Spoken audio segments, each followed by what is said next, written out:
Today let's learn how to see who favorited your TikTok.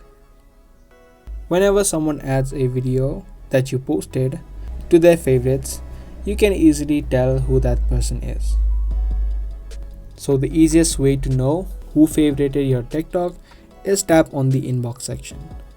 Whenever someone adds your video to their favorites, you'll get a notifications on the activities tab. So open up the full list of activities by tapping on this arrow and tap on view all. If you do, you can see it's exactly going to show you the name of the person and their profile, and it says added your video to the favorites, and it's also going to show you the exact video that they favorited.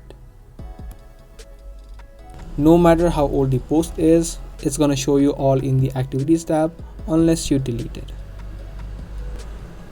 So that's the process on how to see who favorited your TikTok. Give this video a like and also subscribe to our channel if you guys found this video helpful. I'll be back soon with more informative videos. Thanks for watching.